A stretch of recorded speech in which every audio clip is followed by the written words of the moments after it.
Hello and welcome to the SLP Now podcast. I'm really excited to be chatting about stuttering assessment today. Our guest is Victoria Dertouszos. She is the owner and lead therapist at Speech and Stuttering Therapy of New Jersey. She has a private practice. She also worked as a school-based SLP for 5 years and obviously managing all the school-based things. So she has a really cool set of experiences, just starting with a very broad practice phase and now specializing in stuttering. And I'm really excited to learn more about assessments with her. But before we dive into all things assessments, first of all, hello, Victoria. Hi, Marisha. Having me. Really looking forward to diving in. But before we do all that, would you mind telling us just a little bit more of your story? The bio I shared obviously doesn't do you justice, but what led you to specialize in stuttering and kind of the road to your own practice? Yeah, I would love to talk about that. So I think stuttering itself kind of fell into my lap. After going into speech therapy, I ended up in an undergraduate college that didn't actually provide a major for speech therapy. So I kind of had to go out and find my own experiences. And I think it was just kind of by chance I found a board certified specialist in stuttering. And through my time observing with her, it was just kind of something that hit me where, like, when she was working with her patients, I could tell it was a little bit more than what I thought speech was. She was really connecting with them, and I could see how she was really changing their quality of life and how, the difficulty they were coming to her with was really, really negatively impacting their life in a way that I didn't really think about with other, speech knowledge that I had previously. So I kind of had the seed planted from college. And then as I continued to go to grad school and go out into the field, there were so many clients and kids and adults that I saw that I was like, okay, this is what I need to do because it's such a passion project for me. So it kind of led me to make all the decisions I've made up until this point. And ultimately, I'm thrilled with where I'm at now and feel very lucky that I can work with the clients that I do. Oh, I love that. And I think, I don't know, there's just something really cool about all of our journeys because I feel like the types of students or patients or clients that we're meant to have they just end up on your caseload. Yeah. Because like some SLPs have, like, they might have one student on their caseload who stutters, or I don't know. It's just funny how that variation happens and how, I don't know, it's a weird left at play, I guess. I agree. I think I'm a person that thinks you kind of end up where you're supposed to, and the people that need to find you for whatever reason. So Yeah. I think that happened. I love that. Okay, so now let's dive into assessment. And I throughout this whole series that we've been we're releasing a bunch of episodes on stuttering because there's been a lot of changes in the field and just kind of some shifts from what we might have learned in grad school. So that's why we're talking about assessment again. But from your perspective, what are like the current best practices in terms of an effective assessment? Like, what do we want to be thinking about? Yes, it's a great question. And something I just want to comment on too, while you mentioned it, is that like there's a shift, right? And I think, of course, best practice always in our field is to use the research and the data that's there. I just want to note that this research has actually been around for a while, like even dating back to like 1900s. That sounds really far away, everyone knows what I mean by that. So yeah, just keeping that in mind when we're talking about this. So when we're looking at assessment, there's definitely key pieces. First, as always, getting a really good intake from the parents or from the person if it's an adult. And that not only includes the medical history and all of the basic things that we usually collect, but it actually is really important to include information about the temperament and the personality of the person. If there's any additional anxieties that are present or any emotional challenges that are present. And the reason for that is because stuttering is pretty sensitive to nervous system changes. So when you hear people say misconceptions like, oh, they're stuttering because they're nervous, right? It's not because they're nervous, but maybe when they're nervous, you see it a little bit more. So trying to take those things into account, not just for stuttering frequency, because we care a little bit less about that, but just for helping the person understand why it's happening, when it's happening, and maybe helping them to, and even the parent, to manage those situations to see if we can support them a little bit better. And again, in the intake, we're always kind of getting the parent, if it is for a child, we're getting the parent's view because they're filling it out usually, or they're speaking with us. But something really important to get from them is also what they understand about stuttering at the start, and then what their view of their child's stutter is. So if they're viewing it as a problem, if they're viewing it as something they're just really worried about, if they know or if they believe that the stutter is going to go away through the speech therapy process. These are all things that we want to kind of inventory so that we can either educate appropriately or continue to support their views of stuttering as the therapy process goes on. And then within the assessment, I think it's pretty easy to digest when you split it into two sections. So the first one that maybe SLPs are a little bit more familiar with would be the behavioral assessment. So that is actually talking about the concrete aspects of stuttering that you hear most frequently, right? Like stuttering like disfluencies. Are there blocks? Are there prolongations? Are there repetitions, right? And the testing, right? Because we're usually looking for a test to use that usually comes along with that is the SSI-4. That's the most up-to-date one right now. However, the difficulty with the SSI is that it's only based on what we are hearing as the clinician, or we are seeing as the clinician, and our judgment. So something that is different about stuttering is that there's also another side to this. There is the person's experience of the stutter. And believe it or not, that can actually be different than what we are hearing. So the person might be either feeling a block and we're perceiving it as a pause. So we're not actually noting it as a stutter. A little bit, something that can be a little more hidden or hard to kind of realize is that the person may also be using an avoidance strategy. So maybe they know the block is going to come and they're actually adding the pause in to try to move past the block, or they're adding in a word to switch it around. And, even kids can be really adept at these coping strategies that can even become automatic. They may not even know that they're doing them, but it's something that their body is doing to manage the stutter, make it feel a little bit better for them. So personally, I still use the pieces of the SSI, but I never score it. So the reason for that is that I want to be describing what I'm hearing. Always in the narrative, I'll explain that, I cannot completely judge the stuttering severity because of the experience of the person as well. That has to be involved. But I do want to note some of the pieces that I'm hearing. And then to also account for what I might not be hearing, I'm always asking the child as well. Like if I have a little bit of a suspicion, I'm doing a lot of listening to stuttering. So I feel like my ear has gotten tuned, just like anything, right? As speech therapists, we have to tune our ear to certain things. But I might ask oh, did you feel a stutter there? Or when they do the reading sample, I might say oh, I'm just wondering, did you notice if you stuttered in there or not? Never with a judgment, never to point it out to them, but just to see what they're aware of and to see if they feel something that I didn't hear, because that's important information too. So yeah, not scoring that also helps the parent not to hang on to something.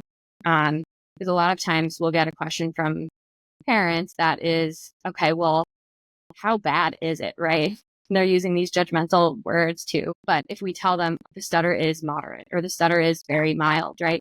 It actually says nothing about how the stutter is impacting the child. And that's going to be the next part that is the most important that I'm going to talk about now. But lastly, I just want to note about the SSI is that just another piece of why we're not scoring it and why we're not giving it a severity is because stuttering at its core is variable. So parents and kids who stutter need to understand that their stutter is going to change depending on different factors, depending on the day, depending on the week. And that's actually just part of the experience. And so it kind of comes along with the acceptance piece of knowing, that it's going to change. So if we're giving them this clear-cut number or this clear-cut word for it, then we're kind of setting them up for failure if it changes, if it gets the frequency increases or decreases. So that next piece, right, I'm splitting it kind of into two: behavioral, we just talked about, and then affective, which is the experience of the person. There are a bunch of different inventories out there to kind of survey how the person feels about their stutter and what their experience of it is like. My favorite one is the OASIs. So there are different age groups or different OASIs for different age groups, starting at age 7 and then going up to adult. And that's going to give you a really good picture of how the stutter is impacting the child. So if we're kind of talking about the schools, right? We're looking to figure out, what are really the areas of need. I know you talked about goals with Nina, but, the assessment always drives the treatment. So this test, survey, questionnaire, right, is really where personally I pull my goals from, because it's telling me all that I need to know about how it's affecting the child. And just to kind of note on something that I think school SLPs especially are always looking for is, how do I justify services? This is where you justify services. At least in my state, there's still a stuttering percentage, a number of stutters that they're looking for, unfortunately, to qualify. However, your way around that is to show, hey, this is having an educational impact. They're not comfortable raising their hand in class, or it's having a social impact. They are feeling completely too nervous to even initiate conversations with their peers. And to me, that is just as good as giving a concrete number. And the OASIS does give you a number. It gives you an impact score at the end too. So you're still getting that quantitative information. So that's kind of like the overview, including the screening parts and everything else that comes with being an SLP, right? If there are language difficulties that you see or speech difficulties that you see, just using your clinical judgment to figure out, is the language impacting the stutter? Is the stutter impacting the language, speech, vice versa, and deciding like what you're prioritizing in therapy. Sometimes you have a student where they're not very intelligible and that's impacting them a little bit more at the time. But again, I keep using the word impact, and that's really the most important piece, is figuring out, how's the stutter affecting me? Yeah. Wow. This was such a great overview of what to consider when looking at an assessment. So just a quick recap. We're doing a thorough intake, looking at medical history, temperament, personality, anxiety, emotional aspects, and then checking in with the parents on perspectives and beliefs, because that can really impact how we set up therapy too, or at least how we communicate it with them. And then also looking at the behavioral and affective aspects. And you gave some great examples of things to consider in both of those areas. So yeah, this is awesome. And then I want to ask this, just because I know SLPs are always like, how do I write the goals? So would you be open to giving an example of how you would look at the OASIS to kind of navigate your goal writing? Yeah, 100%. So I think, like anything, once you kind of shift your mindset on it and you look at it through a new lens, it actually becomes really easy. So you can take it pretty literally. So let's just say there's one item on the OASIS, right? And I'll just use feeling confident in your abilities as a speaker, right? That's the first one that comes to mind. So that's almost, or very close to word for word, kind of what it says in the OASIS. And they can choose, always to never. And you can tell if they have like a pretty low view or a low confidence level. So what we want to do is we want to raise their confidence in their ability as a speaker. So we're going to put that as the goal. Now, the part that I think gets SLPs tripped up is, well, how do I make that 80% accuracy? How do I make that 1 out of 10 opportunities, right? And what you can do is, again, simple. You can use that same rating scale, and the same way that you collected that information from the child, which was having the child decide, you're actually going to have them rate it again whenever you want. So now you have a progress measurement whenever you want, and you have a measurement for your reevaluation or whatnot. And so the goal might look like, the student will self-rate their confidence in speaking ability at a 4 out of 5, maybe when the baseline was a 2 out of 5. And so really, whether you want something to go down or you want something to go up, you still have a measurement of it. And to me, it's actually more accurate in a way than the SLP judging something, because technically it's pretty subjective when you're saying, okay, the S sound is being produced with 80% accuracy, right? But when you're actually asking the person who's experiencing it, you're getting the information like straight from the horse's mouth. And it also helps to really encourage the fact that we want to be listening to what they are feeling versus kind of just telling them, hey, we're going to practice this thing today. Yeah. And I think that's the overarching theme that we've been seeing in a lot of these episodes too, is that it's really like, and like you've been mentioning this whole episode, it's really all about the impact. And our goal is for our students to be confident communicators. And what better way to measure that than by asking them? And because like if we collect a language sample, it's so incredibly variable. It's not a good data point anyway, even if it might feel better of like, oh, we're using our like clicker to track these occurrences. If we ask them, like even the context of what we ask them would significantly impact yeah. So I love that. Again, you're so skilled at just giving like really clear and practical examples. So thank you for Yeah, of course. And if you don't mind, I want to touch on something you mentioned, the language sample. Again, I think that's something else that SLPs can get bogged down on. But if we're thinking about shifting and we're thinking about communication effectiveness and communication confidence, right? Maybe when the child starts out, that language sample is going to look like a ton of avoidance strategies, repeating or going back and starting the sentence over because they want to like rewrite over the stutter to fix it, adding in a lot of ums, right?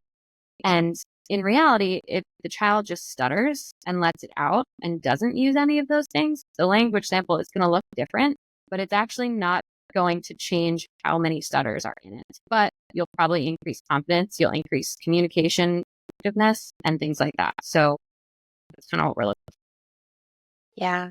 Yeah, that makes so much sense. Okay. So, and this feels like what you outlined feels super doable, but I'm just curious, especially since you've had like 5 years in the schools, and most people listening to this are school-based SLPs, but do you have any tips or strategies for SLPs who are juggling a bunch of different things in just making sure that they're able to actually implement this?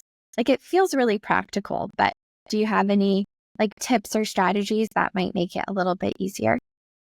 Yeah, I totally understand the feeling of having to have a million balls in the air and maybe, you know, feeling like your job isn't understood completely, the responsibilities and all that kind of goes into just being an SLP in the school.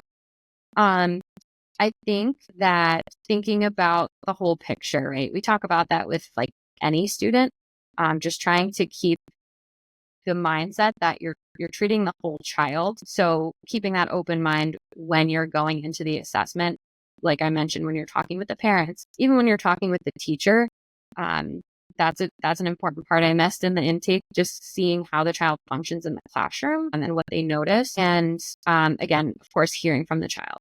But functionally, I think if you kind of keep that lens, it'll just naturally help you gather the information a little bit more. Because ultimately, again, we're looking for increasing the well-being of the child. We're not looking for, you know, parents maybe asking, okay, how can we practice or how are we going to make him more fluent? If that doesn't feel right to you, and it probably it shouldn't, I'll erase probably, then go with that, right? Anything that you think is going to increase his well-being in school, outside of school, go there. But I think it is tough to juggle, right? You may have a group that you need to see, and you have the one kid who stutters in there, and you're trying to figure out how do I make this work? Talking about stuttering is also going to help, making it not the elephant in the room. Again, kind of just another simple thing. You know, if kids can feel how you feel about things. So even if they are in the articulation group, it's okay if they're talking about stuttering, as long as you notice that they're comfortable. But I know I'm kind of going broader instead of specific, but I think that's kind of what will help the most. But I know it's tough. Like, I think a lot of SLPs have heard this message of like not using fluency shaping strategies, right? Not encouraging fluency, but they're not really sure what to replace it with. And I think that's where the difficulty lies. So I guess I'll just give kind of one more thing. When you're in treatment, right, or you're in therapy and you're thinking about the stutter, we have this lens of strategies, right? So shifting away from those and into something else, what you can replace that with is all of your knowledge of being an SLP. Everything else that you know about voice, everything else you know about articulation. Within the lens of stuttering, it falls under this idea of like tension, really.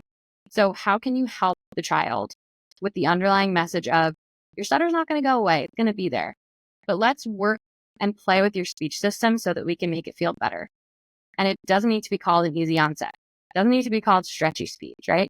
You can let the child come up with something and just figure out, let them have the ownership over like, oh, it feels better when I stutter a little bit easier, and let them call it whatever that is. So I think just that lens, again, you're looking at the whole child and you're trying to make it feel better for them, whether that's emotionally or physically. Oh, that's great. Was there anything else that you wanted to like wrap up with?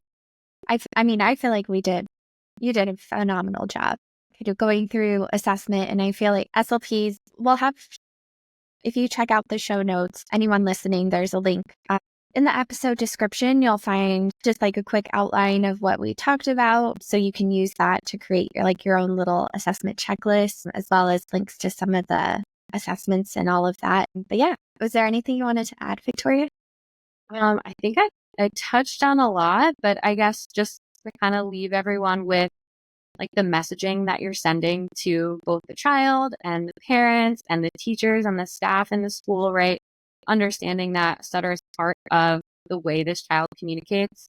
So using that as a foundation for all of the rest of the things that you're doing. And assessment's a really good place to start because it kind of sets the tone for working with the child and the whole speech therapy process.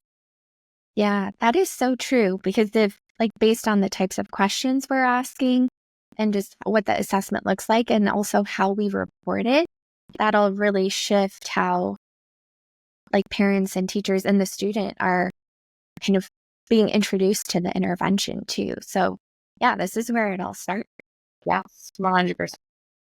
Amazing. Well, thank you so much, Victoria. This was super helpful. And thank you to everyone who listened. I'm so glad. Thank you for having me.